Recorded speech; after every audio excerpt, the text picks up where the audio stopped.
وہ یہ کہتے ہیں کہ 20 تراوی کے اندر بھی چاروں آئمہ. کون کہتے ہیں؟ اہل حدیث کہتے ہیں. اہل حدیث کو اس سے کیا غرض ہے؟ تو اس میں آپ یہ بھی مانیں نا کہ آپ چاروں آئمہ کی یہ بات تو پہلی بات یہ ہے یہ کون اہل حدیث کہتا ہے کہ 20 تراوی پہ چاروں آئمہ متفق ہے؟ میں تو سب سے بڑا حدیث سے ملتا ہوں. بس آپ کسی جاہل سے ملتے ہیں. اہل حدیث کا تو سب سے بڑا مقدمہ ہی ہے. اور نہیں میرے بھائی تو میرے پاس چھوڑ دیں نا, آپ کے پاس جاہل اہل حدیث علماء تو ہم ان کو کیا کریں؟ ان کی سند بھی ٹھیک. کسی انٹرنیشنل عالم کی بات کریں, زبیر علی زئی صاحب نے کہا ہے میرے بھائی جن لوگوں نے کتابیں لکھی ہیں نا 8 تراوی پہ, سب نے اس دعوے کا رد کیا ہے کہ تم فراڈ کر رہے ہو 4 اماموں کے نام کے اوپر. امام مالک نے خود 11 تراوی لکھی ہے, الموطا امام مالک روایت کی ہے نا, روایت تو بہت سی کر دیتے تھے. جی بعد میں پورا مقدمہ کلیئر کر دوں. پہلے تو اس جھوٹ کو آپ کو ماننا پڑے گا کہ اہل حدیث کا یہ موقف نہیں ہے.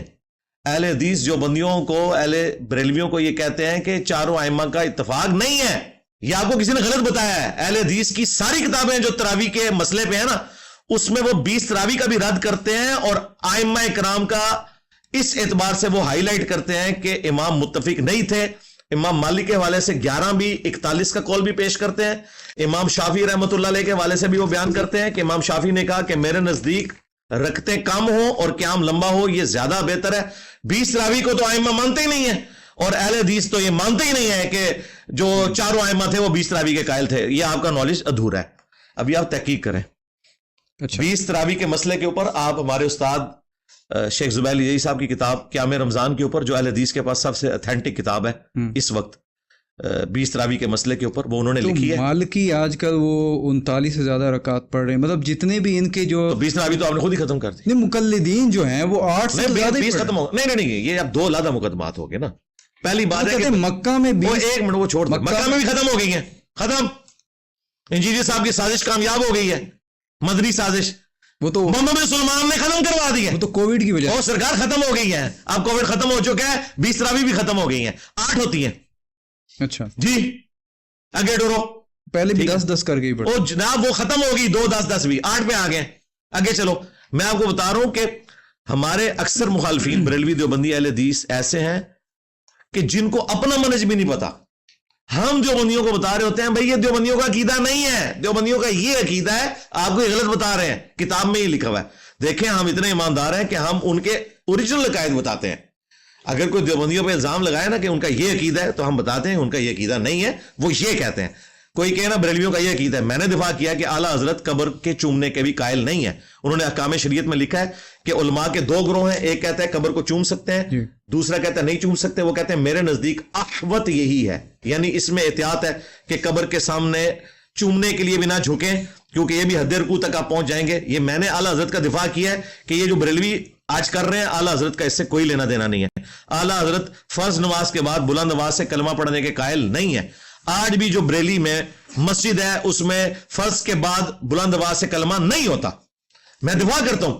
لہذا اہل حدیث کسی چھوٹو اہل حدیث نے آپ کو یہ کہا ہے نا کہ 20 تراوی کے اوپر اتفاق ہے. زبیر علی زئی صاحب کی بھی ویڈیو میں تو کوئی ایسا 3 طلاق میں وہ ایگری کرتے ہوں آپ کے ساتھ. 3 طلاق پہ تو ہم بعد میں آئیں گے نا. پہلے تو ہم سٹیپ وائز مقدمہ طے کر رہے ہیں نا کہ یہ مقدمہ تو ختم ہو گیا کہ 20 تراوی کے اوپر 4 ائمہ کا اتفاق ہے.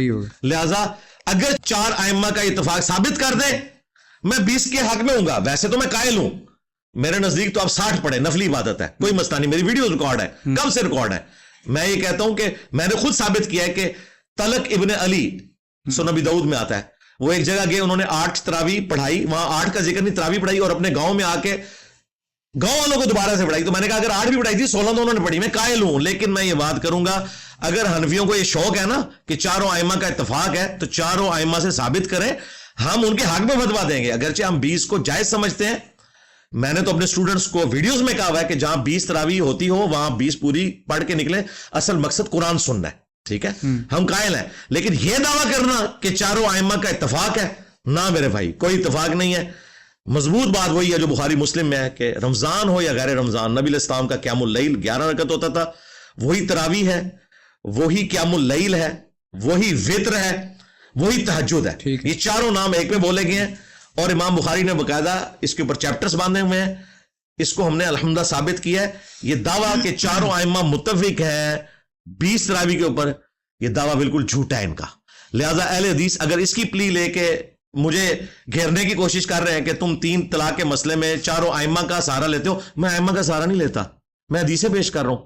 بتاؤ ذرا حدیث کی کتابوں سے ثابت کرو. آپ اجماع بھی ثابت کرتے ہیں کہ چاروں ائمہ اگر ایک چیز کے اوپر اکٹھے ہو جاتے ہیں، جیسے رفع الیدین کے حوالے سے آپ کہتے ہیں کہ 3 سے زائد ائمہ جو ہیں وہ رفع الیدین کیا کرتے، تو اس کے اوپر بھی اجماع ہو چکا ہے. اور نہیں، میں نے کبھی نہیں کہا، میں نے کہا ایکسکلوڈنگ حنفی امت کا اتفاق ہے سنی شیعہ کا. نہیں، آپ یہ میں نے جو ویڈیو ہے وہ رفع الیدین، نہیں، میں ساتھ بولتا ہوں ایکسکلوڈنگ حنفی، بتاتا ہوں حنفیوں کو چھوڑ کے. ٹھیک، یہ میں کہتا ہوں ساتھ، یہ نہیں کہتا کہ چاروں ائمہ کا اتفاق ہے، میں کہتا ہوں حنفیوں کو نکال کے. یہاں پہ بھی اگر اہل حدیث یہ پلی لیتے ہیں نا کہ چاروں ائمہ متفق ہیں طلاق کے مسئلے میں، تو انجینئر صاحب کی یہ دلیل ہے. نہ یہ ایکسٹرا دلیل ہے بھائی. ہماری دلیل قرآن و سنت ہے کہ صحابہ کرام نے، ان صحابہ نے جنہوں نے 3 طلاق والی حدیثیں روایت کی ہیں، انہوں نے ایک مجلس کی 3 طلاقوں کو 3 کہا ہے. ہم اس کی سپورٹ میں ائمہ کا قول پیش کرتے ہیں، ہمیں ائمہ کے اقوال کی ضرورت نہیں ہے.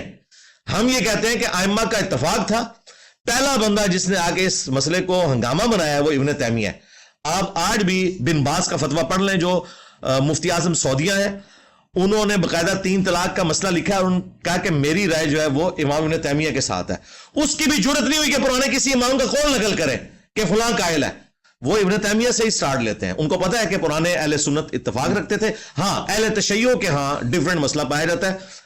وہ مکمل طور پہ 4 ائمہ والا بھی نہیں، مکمل طور پہ اہل حدیث والا نہیں، گواہی والا تو نہیں. جی، گواہی والا بھی مسئلہ ہے اور بھی ایشوز اس کے ساتھ جڑے ہوئے. اب اہل حدیث کے حوالے سے آپ نے کہا کہ شیخ زبیر الرضی جو تھے وہ یہی کرتے تھے. ابن تیمیہ والے جو اہل حدیث ہیں وہ 3 طلاق کو ایک. اب شیخ زبیر الرضی صاحب کا کوئی حوالہ وغیرہ یا ان کی کوئی ویڈیو میں نے تو نہیں دیکھا جو آپ کے ان کے ساتھ جو نشست ہوئی تھی سوال و جواب کی، اس میں بھی ایسی کوئی بات نہیں ہوئی تھی. نہیں، وہ اینڈ پہ میں نے ان سے پوچھا تھا نا، مجھے پتا ہے وہ جواب نہیں دیتے، وہ جواب نہیں دیتے تھے نا. اگر وہ مانتے، وہ زندہ نہیں ہے، کیسے میں بتاتا ہوں.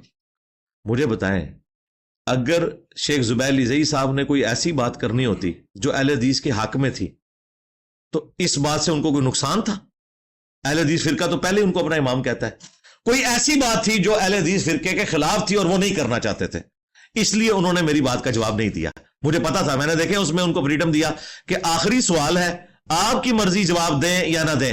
تو انہیں چاہیے تھا کہ اہل حدیثوں کی سپورٹ لیتے کہ میرے بارے میں یہ مشہور ہے، یہ سب کو پتا ہے. یہ صدیق رضا صاحب جو کراچی کے مفتی کے ساتھ مناظرہ کر رہے ہیں، وہ شیخ زبیر صاحب کے سٹوڈنٹ ہیں. کراچی کا مفتی بار بار کہہ رہا ہے نا، میں نے 3 طلاق کے مسئلے میں صدیق رضا کو بلوایا ہے. صدیق رضا صاحب 3 طلاق کے مسئلے میں نہیں بیٹھیں گے. وہ بندی نہیں تھے.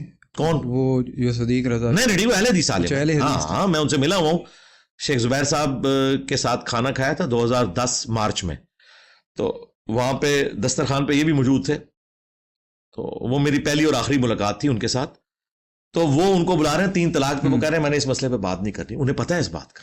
پھر اس وقت جو اہل حدیث نے سب سے بڑا محدث مانا ہوا ہے شیخ زبیر صاحب کے بعد غلام مصطفیٰ ظہیر صاحب کو، وہ 3 طلاق کے مسئلے میں ہمارے والا موقف رکھتے ہیں. اچھا، جی بالکل، انہوں نے مجھے خود بتایا ہوا ہے. میں تو ان کے ساتھ اس طرح رہا ہوں نا، یک جان 2 سالے. سرگودا کی ہیں غالباً؟ نہیں، سرگودا نہیں، وہ جیلم کا ان کے ساتھ بولا جاتا ہے. ویسے تو پیچھے سے وہ امن پور گاؤں کے تھے. جی، انہوں نے باقاعدہ مجھے یہ بھی بتایا کہ میرے اپنے قریبی بھانجے یا بھتیجے کا طلاق کا مسئلہ ہوا تو میں نے علیحدگی کروا دی تھی. میں نے کوئی فتویٰ نہیں لینے دیا. حالانکہ وہ کہتے ہیں کہ جامعہ عصریہ جیلم میں میں فتوے لکھا کرتا تھا 3 طلاق کے. جب مجھے اللہ نے ہدایت دی تو میں نے فتویٰ لکھنا بھی چھوڑ دیا، اور اب میں لوگوں کو یہی بتاتا ہوں.